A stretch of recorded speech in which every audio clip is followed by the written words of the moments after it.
Excitedly, I watched as Jesus the Lamb opened the first section of God's book of foreknowledge and began to reveal the warfare between God and Satan. I heard one of the living creatures say, in a powerful voice that rumbled like thunder, "Come and see."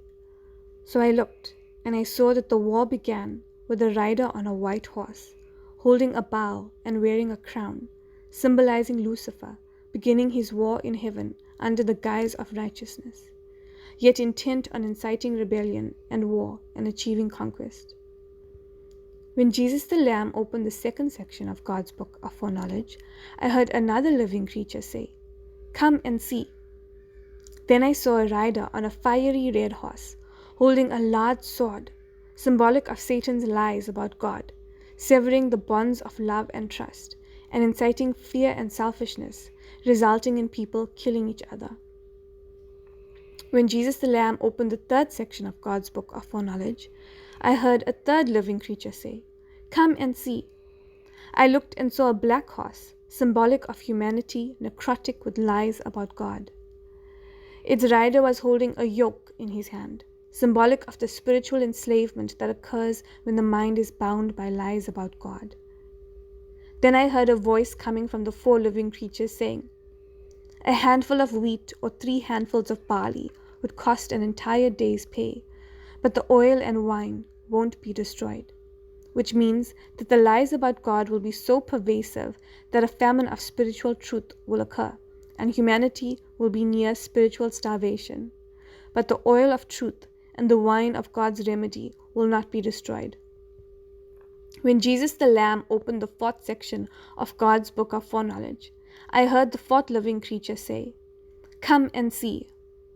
Then I saw a pale horse, and its rider was named Death, symbolic of a church fighting against the truth and promoting a false remedy, and the grave was filling up behind him.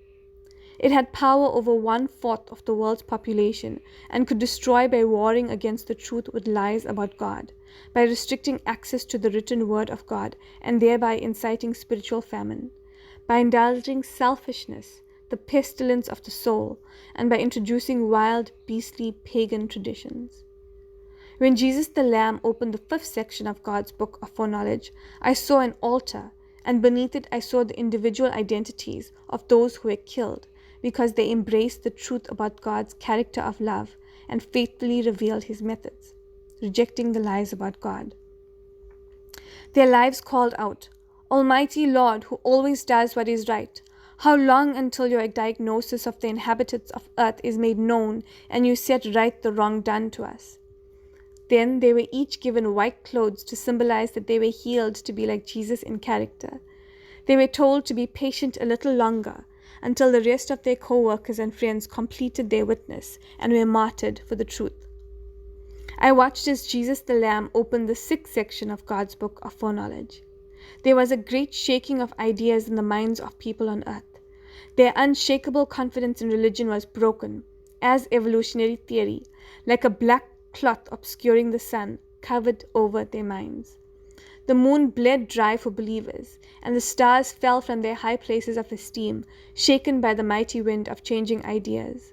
The mystery of the cosmos was rolled back like a scroll as science and astronomy advanced. Every high place of worship was removed from its place of esteem, and every island of belief was thrown aside. But the leaders on earth, presidents, kings, princes, generals, rich and poor, hid from the truth in the caves of their own lies and amongst the rocks of the mountain of false ideas. They begged for their ideas to be true. They cried out, "Hide us from the truth. Hide us from him who sits on the throne of truth, and protect us from what happens when Jesus the Lamb lets us go. For the day when he lets us go has come, and who can stand on their own?"